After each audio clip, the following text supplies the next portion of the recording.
shout out your name, shout out what city you're from, or the name of your business, or whatever you're doing that's productive and black and powerful for our people. Today, we're going to talk about Michael Jordan. Michael Jordan, apparently, Michael is deeply connected to all the chaos that happened last week with GameStop and everything else. And you guys know, I think a little bit differently. You know, I, as a finance professor, you kind of see things that other people don't see connections other people don't see. Also, as a black man, my spidey senses kind of come into play when I look at the whole situation in terms of what's really going on, how guys like Jordan end up being involved in this sort of thing. And without in any way disparaging Michael Jordan or anybody else involved, I just want you to be smarter and I want you to learn. So we're going to get started on drboystv.com. Buckle up your seatbelt, hit the thumbs up button. We're going to get started right now.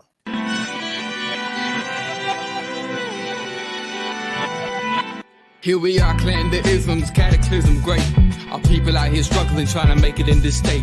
Everybody out here doing it, but we the ones who late. Now family, we the ones who gotta delegate. Get that money in the power, never be fake. Stick to cosign for 3. What did he say? Create jobs, support our own. Educate the same and buy back your home. Got 3 degrees, triple 10. 3 PhDs, now we on the CNN. DBTV, let's talk about negligence. Ignorance is bliss, but we can turn it to intelligence. Believe none of what you hear, half of what you see. Let's break it down here on Dr. Boys TV. Here we are. Hey, what's going on, guys? Welcome to drboystv.com and yourblackworldtv.com. We are black-owned media, and we bring things to you from a black perspective. Good morning. Good morning. Please hit the thumbs up button. Also, shout out the city you're from. And I see you, John, from New Jersey. And who else do I see? I see Pascagoula, Mississippi. I knew a basketball player named Dale Brown who played for the University of Kentucky, who's from Pascagoula. So, Mark, if you see Dale, tell him I said what's up. All right. So here's the deal. Michael Jordan came onto my radar screen today. Because Michael apparently is connected with all the stuff going on with GameStop and Robinhood and everything that happened last week. First of all, give me a yes or no. How many of you followed what was going on last week with Robinhood and GameStop and stock trading and everything else? Let me know. Give me a yes or no in the chat if you are aware, if you're fully briefed on pretty much what happened. Because I don't want to go through the whole recap, but I might go through a little bit of it. Give me a yes or no. Yes or no? All right. So here's the deal. Okay, so I'll give you a quick recap. I see a couple of no's, a lot of yeses, but I'll give a very quick recap and how Michael Jordan is connected to this. But this isn't just about Michael Jordan. As you know, this is really about you. I like to circle the conversation back to you. So basically last week, there was a hedge fund called Melvin Capital that took a massive short position in a company called GameStop. A short position is basically where, you know, in every transaction, you have to have a buy and a sell. Just like every child needs a mommy and a daddy, every transaction needs a buy and a sell. Well, short sellers do the same thing that you do when you buy stock, when you buy it and then you eventually sell it, except they do it the other way around. They sell it first and then they hope to buy it back at a lower price. And that's how they make their money. Well, Melvin Capital apparently pissed off the wrong people. And there was this forum called Wall Street Bets, where they said, screw these guys. We're going to make them lose money. We're going to kick them in the butt. And we're going to do some things artificially that are going to drive the price through the roof. That's going to cause these companies to get body slammed and blasted financially. Well, it worked.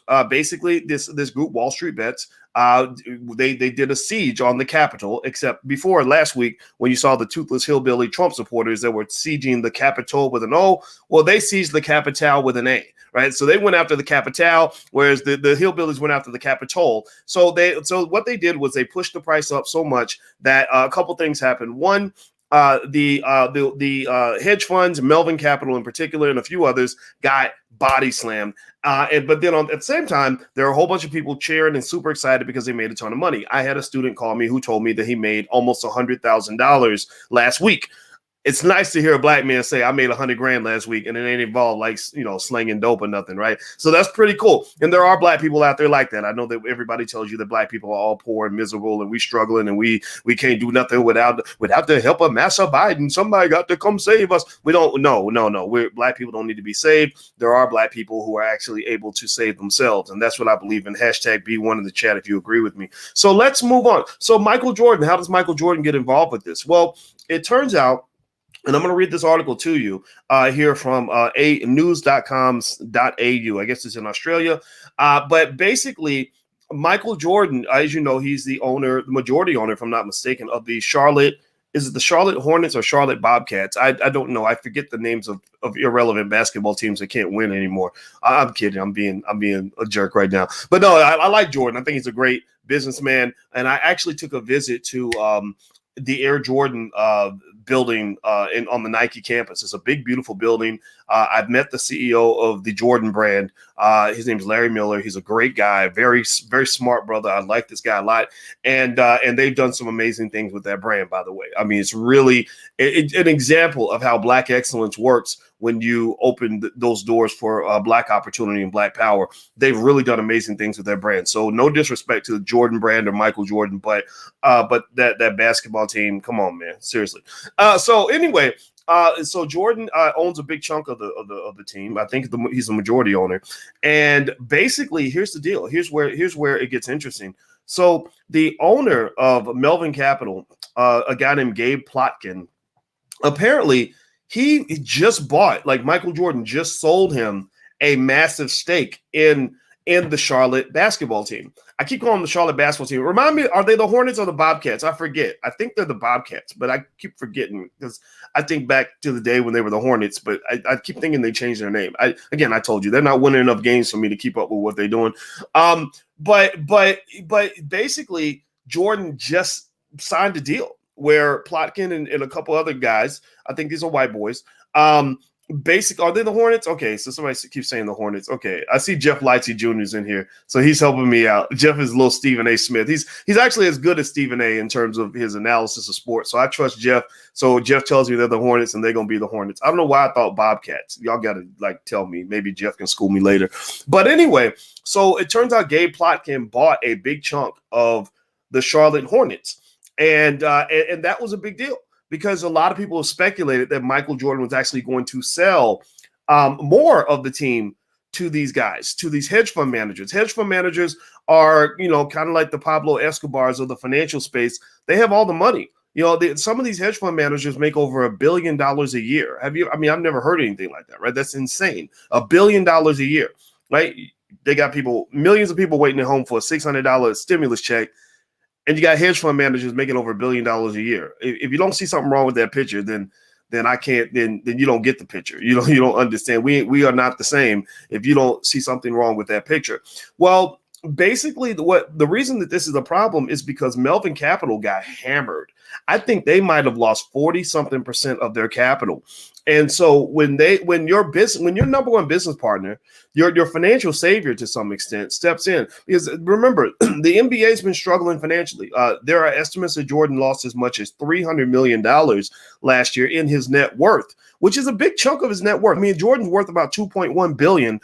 So you'd be like, oh, well, $300 million, that ain't nothing. No, yes, it is. Yes, it is. Because remember, when you have a net worth of a certain amount, that don't mean that's how much money you have. That's how much the value of all your assets adds up to. So I'll give you an example. Let's use Kanye West. When I talked to Kanye West, I talked to him one time, and the one conversation I had with Kanye West, Kanye mentions that he's worth he says he's worth $4 billion. And I didn't say anything, but my spidey brain, again, I have a PhD in finance, so I'm not, I can calculate and do, I know what math. And I'm like, no, you're not worth $4 billion, but okay, cool. Let's just go along with that theory, because you're Kanye West and you have a wonderful ability to manifest. By the way, Kanye is the guy who also said that he was going to take over the hip hop game before he did it. And then he did it. So I'm not going to doubt Kanye West. I'm not going to bet against Kanye West. I ain't betting against Tom Brady. Those are two people I'm not going to bet against. But actually, more specifically, the way Kanye became a billionaire, according to Forbes, is what they did was they took all the money that he made in a year and all of his assets, and they did a multiple. So the big thing that made Kanye West into a billionaire was his deal with Adidas. He sells those funny looking sneakers that I would never buy. No disrespect, Kanye, but I wouldn't buy your sneakers because it costs too much and they just look a little weird to me. But somebody likes it, so good for him. And he sold he made $113 million from his deal selling these Yeezy sneakers, right? Well, what happened was they took a multiple. They said, okay, well, Kanye's multiple should be about 10, and they multiplied his net income from that deal times 10, and they said, oh my, by George, it's over $1 billion, so therefore you have been certified checkmark as a billionaire. And then they added in all of his other assets, which were actually quite insignificant relative to that one sneaker deal that pushed him over the top. And similar to Michael Jordan, like Michael Jordan, his one sneaker deal, that Air Jordan thing that he did, which was genius, is what propelled him into billionaire space, right? So a lot of times it only takes one thing to make you a billionaire. Well, anyway, so Kanye is worth over $1 billion because of the multiple, but Kanye does not have $1 billion. That's the point. Kanye is a billionaire, but he does not have $1 billion. He doesn't have $500 million. He probably can't even get $250 million, because what you're worth is very different from how much cash you have. Do you follow what I'm saying? So there's a difference between being a millionaire or a billionaire versus being a cash money millionaire or a cash money billionaire, where you can go in the bank and yank out $1 billion. Most billionaires can't do that. So going back to Michael Jordan, who is another billionaire who's worth about 2.1 to 2.4 billion, depending on which estimate you look at. He doesn't have $1 billion in the bank. I bet Jordan might have a few $100 million, but not $1 billion that he could just grab onto. So losing $300 million is a lot of money. That's the point. That's the point. It's like if you were worth $200,000 and somebody came in and took $40,000 out of your bank account, you would notice that. You'd be searching for that SOB, ready to beat his ass, right? You'd be like, wait a minute, where's my money, right? So Jordan has lost about $300 million in his net worth because the NBA kind of struggles. I don't think owning teams is necessarily particularly profitable. A lot of billionaires buy NBA teams as a tax write-off. And because it's just fun to own a team. And I think that's kind of what it is. I wouldn't want to be a team owner as my pathway to wealth. I will become a team owner after I've accumulated my wealth. So this hedge fund manager, Gabe Plotkin, who runs Melvin Capital, which became the target of all the Reddit guys that decided they wanted to just destroy somebody's life that day. God bless them. I don't hate them for it. I thought it was beautiful. I thought it was amazing. It's really innovative, right? He was going to come in and buy a big chunk of the Charlotte Hornets. So now you formed a business partnership, and immediately after that partnership is formed, your partner gets financially body slammed. Well, that's going to change a lot of things. That's when they call up and say, hey, homie, look, all that cash flow I was about to send over to you so we could buy the business together, I can't really deliver on my end. I might have to default on my end. That's like, marrying the most beautiful woman in the world, and then she calls and says, oh, I just found out I have this horrible STD, and now you stuck with it because you're my husband, or you're whatever, right? Well, that's what's happened. This company has been infected with a financial STD. And I don't know if they're going to overcome this, because Melvin Capital, not only did they get hit really hard financially, but their whole way of life, their whole way of doing business is now under scrutiny. Their whole process of making money from these short sales has been called into question. These guys were putting billions of dollars. I mean, this is your net worth that you're putting on the line. So I think Melvin Capital, maybe they managed, let's say it was $8 billion or so. Maybe it was more than 8. I can't remember what the exact number was. And you're putting a big chunk of your net worth on the line on these short positions. And some people compare it to gambling, and it's a little bit like gambling. I'm not going to say it's totally like gambling, because they do a little bit more due diligence. But then again, if you go talk to any gambler, they'll tell you that they have a system and a process, and they study the teams and they look at the injury reports and all. So maybe you could compare it to gambling. It's definitely gunslinging. If you watch a show like Billions, you'll see that show kind of gives you an insight into that whole hedge fund world and ideology. And there is a lot of heavy moving, but so here's the deal. What this does to Michael Jordan is one, you've now got this business partner who is not as financially stable as you thought. And when someone becomes financially challenged like that, they start having to break deals. They start having to get out of contracts. They start having to sell things, and then also that's one less person that you can turn to in order to make other moves, right? So if Jordan was planning to sell more of the team to Gabe, and there's actually, according to media reports, Gabe Plotkin was actually planning to get together with a coalition of investors and buy the entire team. He just buy all the Charlotte Hornets. Now they ain't buying nothing. Now they might struggle to buy a cheeseburger because they got hit really hard, and also their ability to go and do these short sales has really been hit to the point where they're going to have to change their business model drastically. Also, they're just that whole method of making money in that particular way is going to be scrutinized heavily by Congress to the point where it might be either heavily regulated or eliminated altogether. Because here's the thing, this is what jumps at me as a finance guy, is I said, I'm reading about all these hedge funds who happen to have these massive short positions in this pretty irrelevant company called GameStop.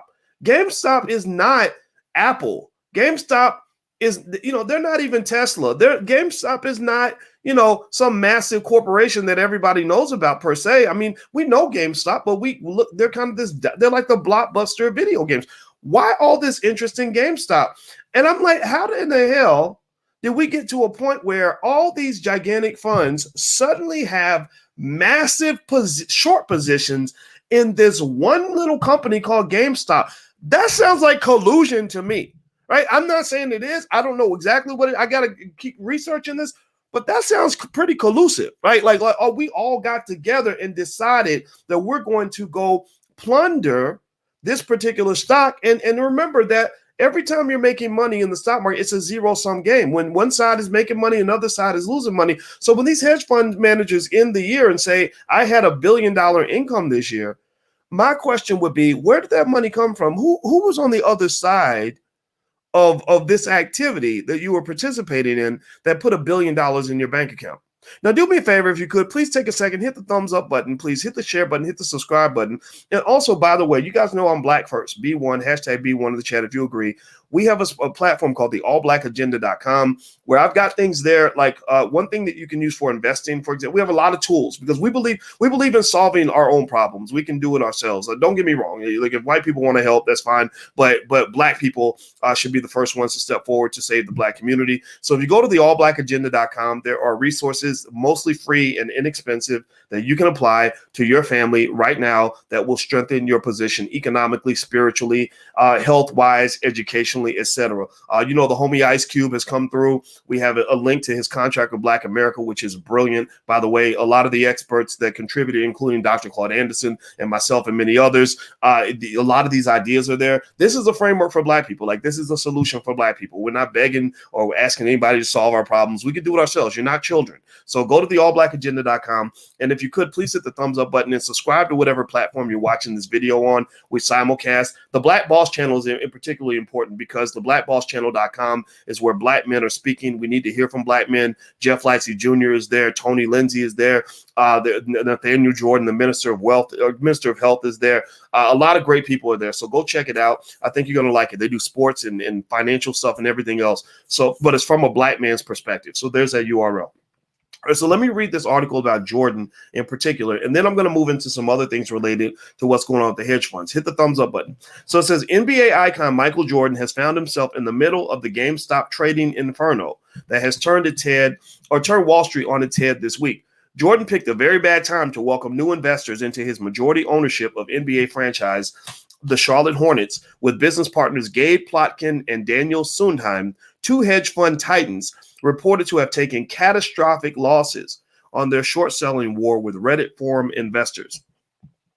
The war surrounding the GameStop share price between hedge fund managers and average Joe investors is reported to have wiped out more than $5 billion from established hedge funds.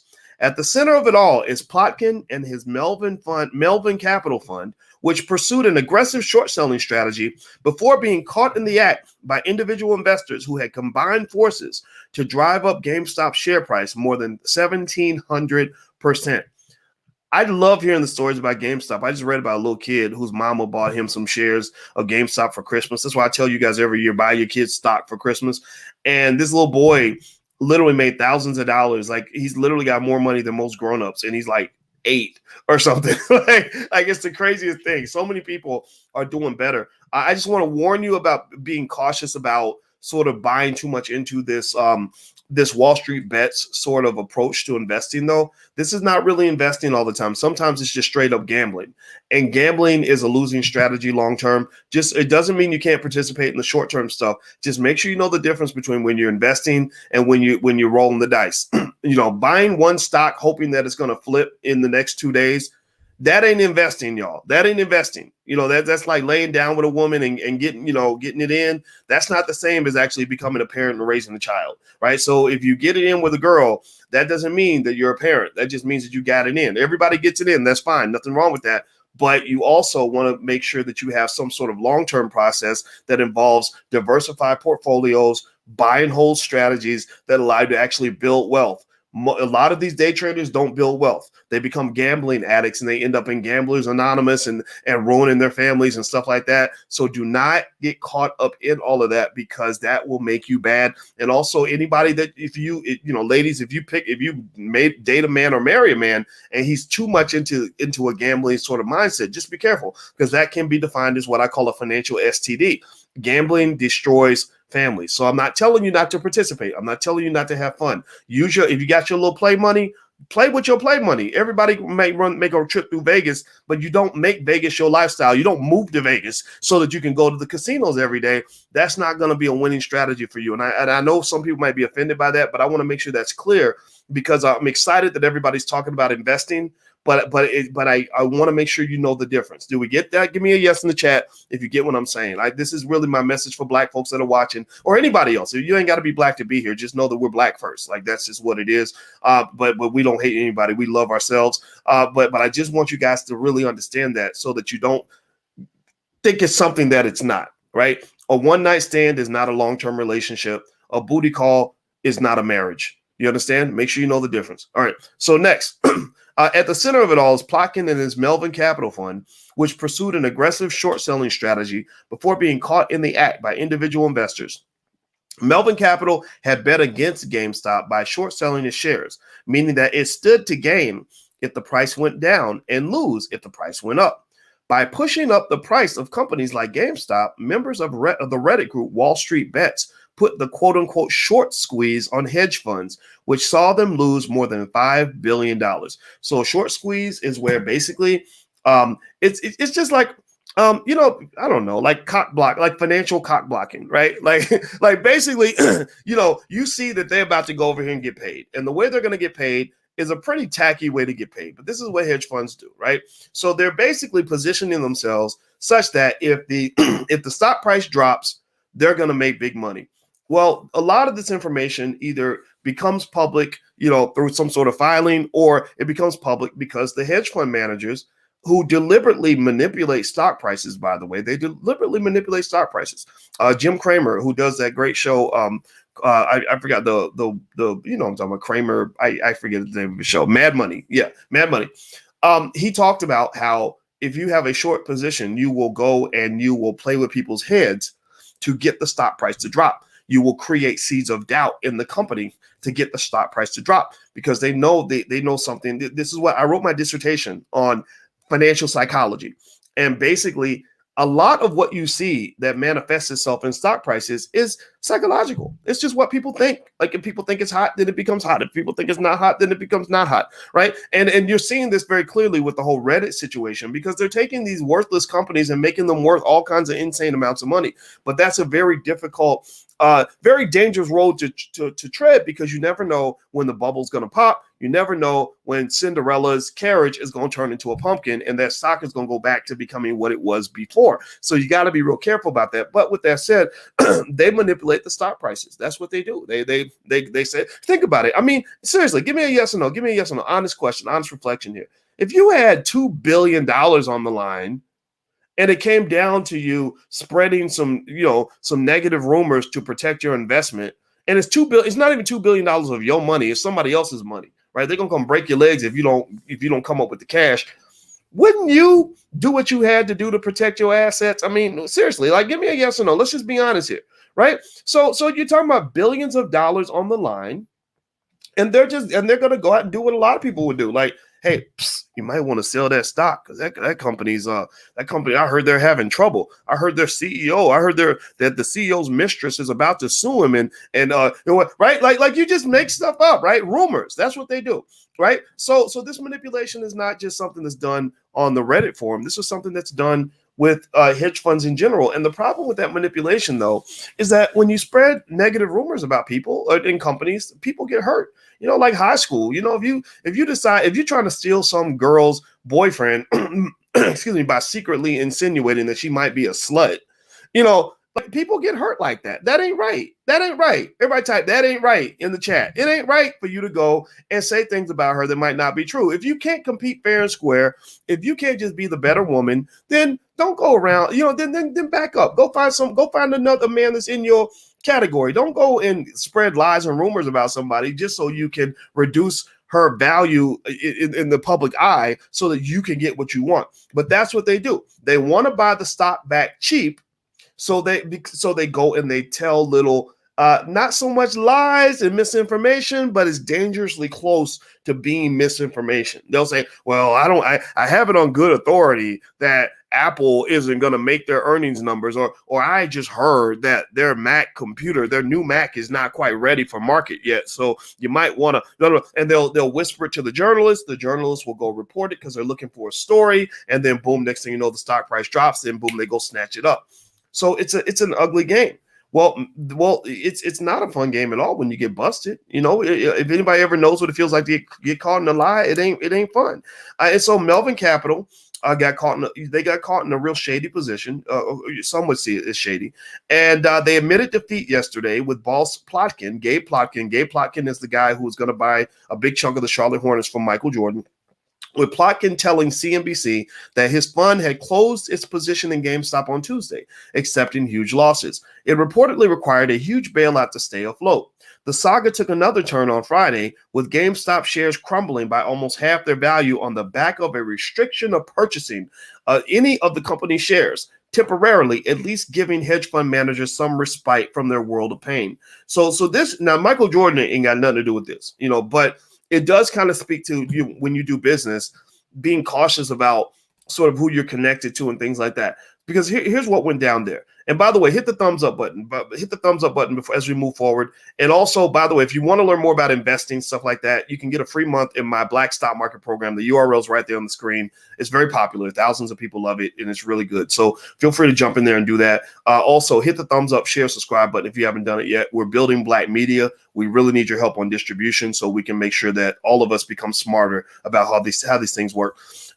So that whole, that the whole shadiness of a lot of this came down to the company Citadel. A company called Citadel actually funds a lot of Robinhood. And we've talked about this before, but I'll give you a quick recap. Citadel basically puts money in Robinhood's pocket. They literally are responsible for 35% of Robinhood's revenues. Well, Citadel was putting its hands in multiple honeypots. They bought a chunk of the future revenues from this failing company, Melvin Capital. So Melvin Capital gets caught, they get busted trying to, put their hand in the cookie jar. The Reddit investors are eating Melvin Capital up, just like they blitz their butt and they're about to sack the quarterback. Well, Citadel steps in.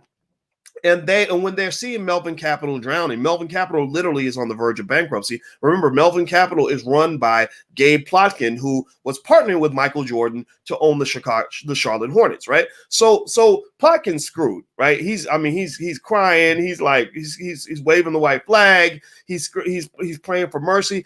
In fact, I believe that Plotkin, and this is the guy who's partnered with Jordan on the Hornets, I believe that part of the reason that he went public and said, I'm done. I'm out of my short position. It's over.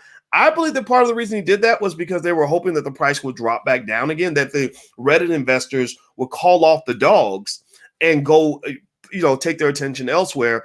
and so they could quietly go back in and recoup some of their losses. I believe that there was, even with that, I think it's almost like, like when one of our kids comes up and apologizes for something that they did. Kids do dumb stuff, and then they know they're in trouble, and they apologize, and they're all contrite, like, I'll do the dishes and I'm really sorry and I really felt guilty. And we're like, yeah, you don't feel guilty, you're just trying to avoid extra punishment, and you're trying to get over. Because as soon as you finish telling me how you don't feel guilty anymore, you're going to ask me if you can still go to your friend's house and spend the night, or you're going to ask me if you can still get that new pair of shoes you wanted, right? You know how kids do. Y'all know how kids do, right? So hedge fund managers, to me, are not necessarily at the top of the food chain in terms of ethics, right? So I believe that even in the apology, it was strategic. Like, these are the ultimate chess players. So even in the whole, contrite admission, like, hey, I give up, I'm sorry, I apologize, right? That's just a poker strategy. Like, in poker, that's what you do in poker. Like,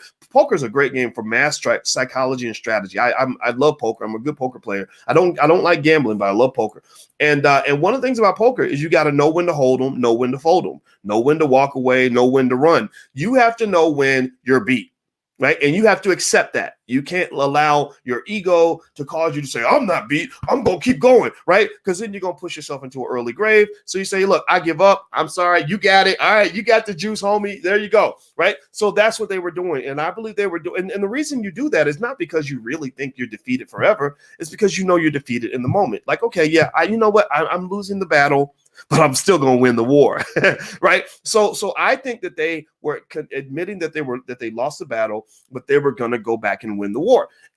But again, like any virus, to take out a virus, you got to really kill it. You can't. That's why when they tell you, or the bacteria, when they give you the antibiotics, they say take all the antibiotics. Don't take half of them just because you start feeling better. You got to take them all. You got to kill the whole virus. So what the Wall Street Bets group did, whoever the ringleaders were, and again, these were not unsophisticated people. These are not uninformed investors. These people might be people that are in the industry, right? They said, no, do not let off the gas at all. They can apologize. They can get on their knees. They can wave the white flag. They can tell you how sorry they are. They could cry on TV. But don't you dare take your foot off the gas. Don't you dare take your foot off their neck. You need to go for the jugular, chop their head off, and hang it in the public square. So keep that stock price up. They were using military talk. Hold the line. Don't sell, no matter what. Don't you effing sell. Like, they were really getting like pretty gangster with it, and I understood that. I understood that because a player knows a player. A strategist can identify a strategist. So basically, game recognized game. They said, okay, they're just playing the game right now. They're pretending that they're retreating.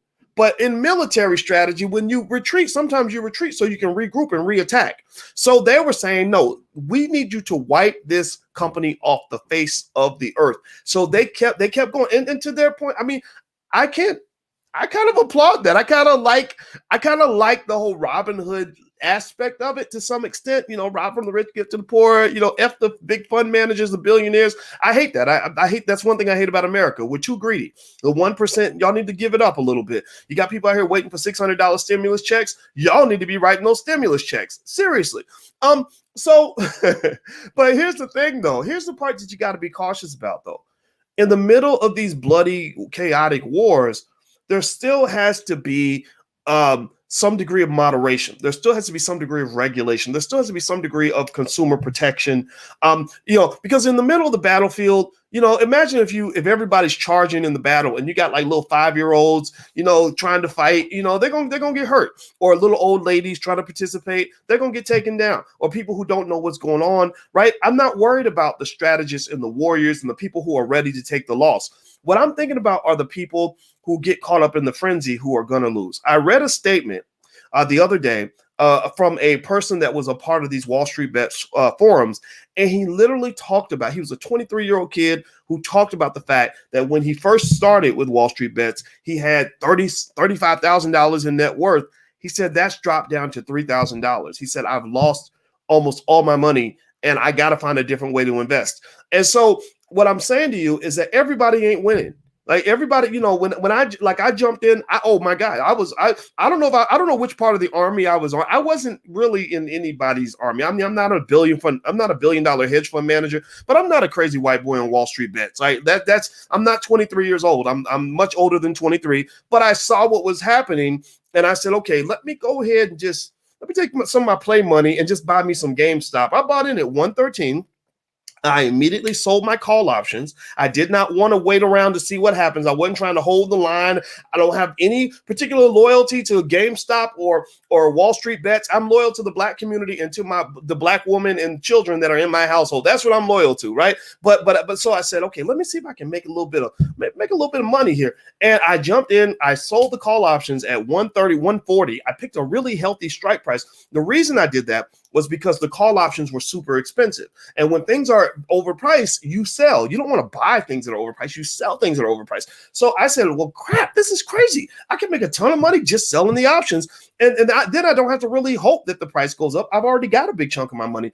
And what was so insane about it was that normally if I buy a stock at 113 and I sell a call with a strike of 140, it takes a while. It might take years for a stock to go from 113 to 140. That's a big jump. Do you know how long it took? It took like 30 minutes. I said, oh my God. I told Alicia, I said, Alicia, if I had not sold those options, if I had just held that stock, it would have been insane. This is an unusual period of time. But remember, everything that goes up can go down. Right. So as fast as it went up $100 a share, I saw it drop $100 a share that fast. So you get caught up in the frenzy. If you understand that you might lose all your money, then that's cool. Go do it. Have fun. But if you're using money that you're really thinking of as an actual investment capital and you're really trying to build long term, that ain't the best place to be. That's like a really violent neighborhood, and I don't know if you want to be caught out there if you don't know really how to use a gun. Okay. So anyway, do me a favor, hit the thumbs up button, hit the share button, hit the subscribe button. Let's finish up here talking about Michael Jordan. And let's go back to Michael. Okay. So Michael, his biggest challenge right now, in my view, is that he's got a financial partner with the Charlotte Hornets, Gabe Plotkin, who owns Melvin Capital. And his financial partner is economically slammed. What that does is that will, I think, put in jeopardy Plotkin's stake in the Hornets. He may end up having to sell that, right? Because this man is on the verge of bankruptcy. Citadel, which really controls a lot of Robinhood's revenue, they're responsible for 1/3 of Robinhood's revenue, loaned a bunch of money to Melvin Capital to help them out when they were struggling. All right. But they didn't do it because they were being nice. They did it because they saw it as a good investment opportunity. Right. A lot of politicians and wealth managers, their motto is generally like, we don't let a good crisis go to waste. So Citadel, they didn't loan $2.5 billion to Melvin Capital because they were homies.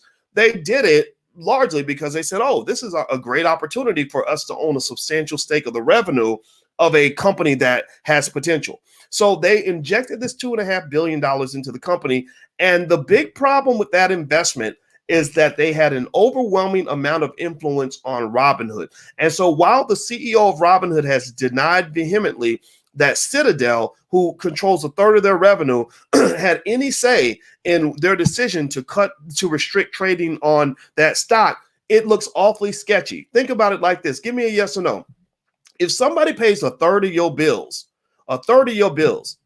and they ask you to do something and it's not that big of a deal, they ask for a favor, are you at least going to consider the favor that they might have asked you for? Are you at least, give me a yes or no. How many of you would at least consider if somebody's paying 1/3 of your bills?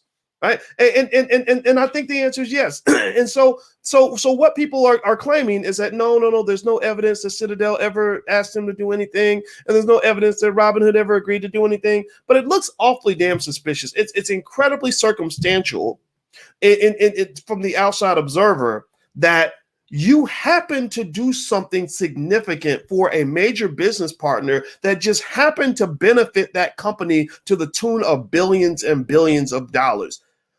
the odds of that happening just by coincidence are pretty slim. So people are right to be skeptical about that. Melvin Capital, I don't know what the future of Melvin Capital is. Michael Jordan, by the way, Michael Jordan's gonna be fine. Michael Jordan's a smart man. He's got what 2.1 to 2.4 billion in net worth. They claim that he lost about 300 million of that because the NBA has had a pretty dry season, right? You can't play as many games. You can't fill up the stands. You can't do anything, during the pandemic. But now this person that he sold a big chunk of the team to may not be able to come through. And it doesn't just take away the deal that they have in place and make that a little bit questionable.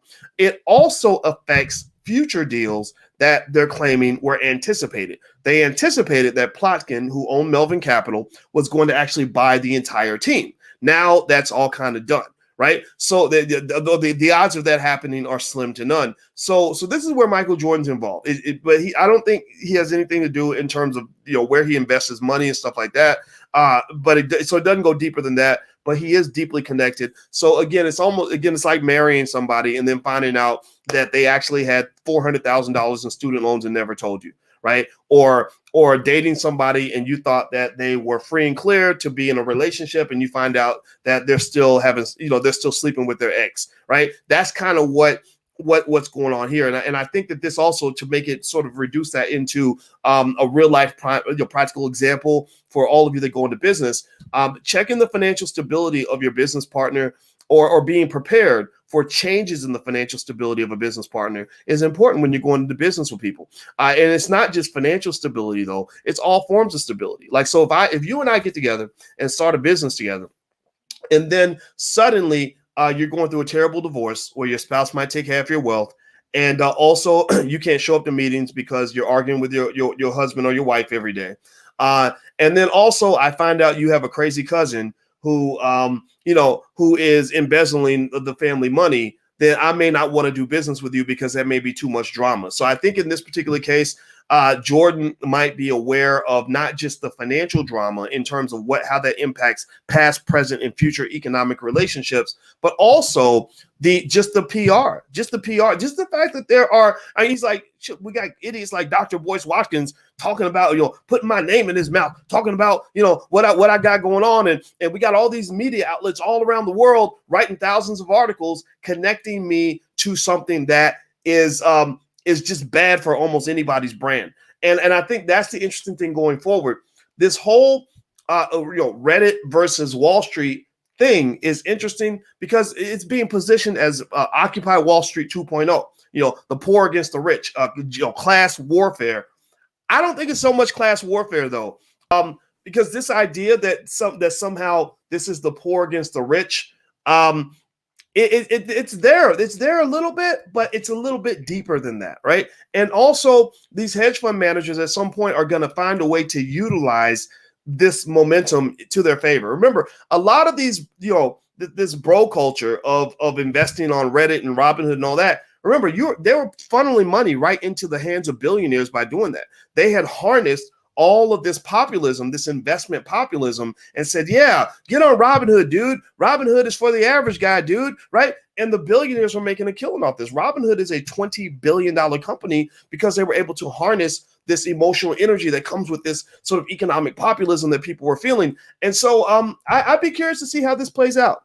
And I'd also be curious to see if the people that are involved with the Reddit thing are going to receive significant financial benefits that go beyond just having the ability to gamble on stocks because sports gambling is not available in the same form it was before the pandemic, right? I wonder how the average 21 or 22-year-old is going to feel economically after they participated in all this for a year or two. Are they going to just have, these good emotions to say, yeah, dude, I was a part of the revolution, man. That's cool. I get that, right? Like like we did that when I was in college and stuff. We protested and fought the power and hated the entire establishment all the time. But my bigger question is, what is the price of that? Like, what is the price? Like, are you actually in a position where your wealth, and this is what it's, when you look at the economic side of it, that's what it's going to come down to for me. If you're a 22-year-old who's on these forums and you're participating in all this stuff that's going on, in 5 years, is your net worth going to be much higher than it is right now? Or are you going to be left with a gambling addiction and an empty bank account.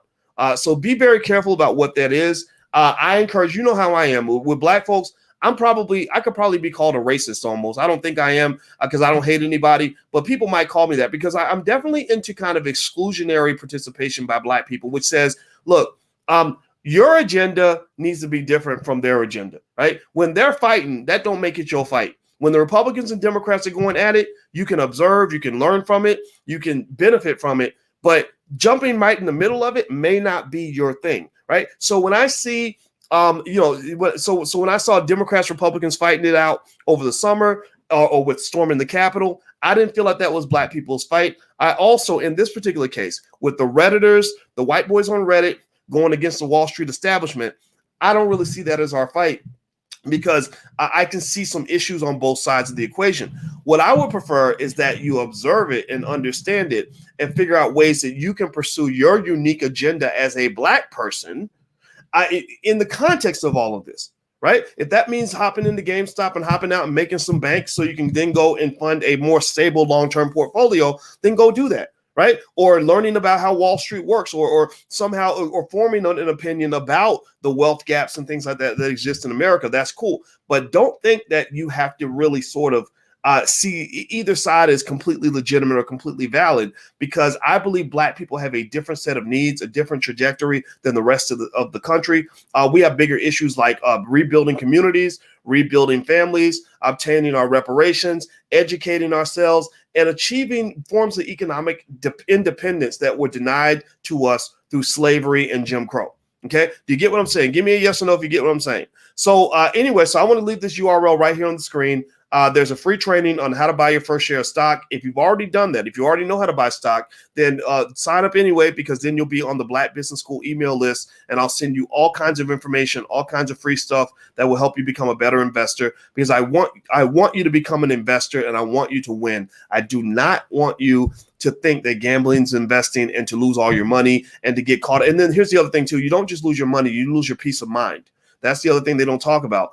If you ever want to drive yourself crazy, then get in a position where you feel like you've got to constantly be looking at your phone, constantly be worried about the stock going up or down. You're constantly going from heaven to hell. You're constantly going from jubilation to despair. You're either really happy or you're sick to your stomach. That's what crackheads do. I don't want you to be a financial crackhead.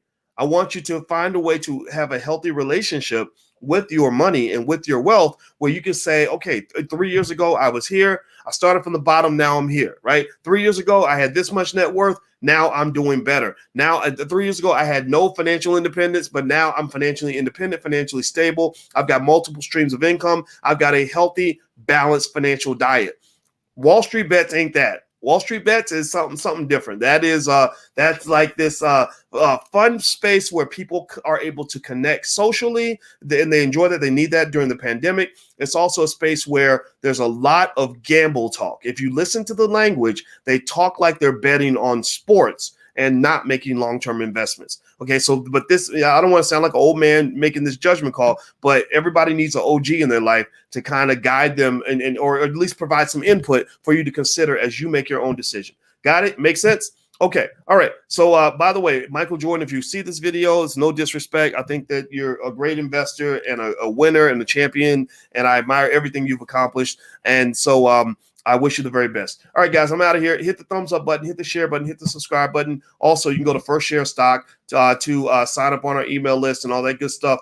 And also, if you're young and you want some guidance on economics, we do have a program in the Black Business School called the YBR program. The first month is free. And YBR stands for Young, Black, and Rich. And it's all about basically everything that I wish someone had explained to me about money when I was in my 20s. And you know me, Uncle Boyce and Dr. Boyce are the same person, and they connect all the time.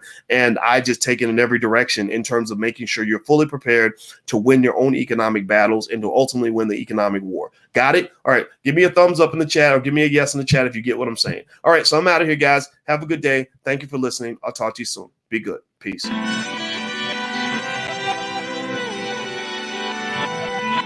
Here we are, clan the isms, cataclysm great. Our people out here struggling, trying to make it in this state. Everybody out here doing it, but we the ones who late. Now family, we the ones who gotta delegate. Get that money in the power, never be fake. Stick to cosign for 3. What did he say? Create jobs, support our own. Educate the same and buy back your home. Got 3 degrees, triple 10. 3 PhDs, now we on the CNN. DBTV, let's talk about negligence. Ignorance is bliss, but we can turn it to intelligence. Believe none of what you hear, half of what you see. Let's break it down here on Dr. Boy's TV. Here we are.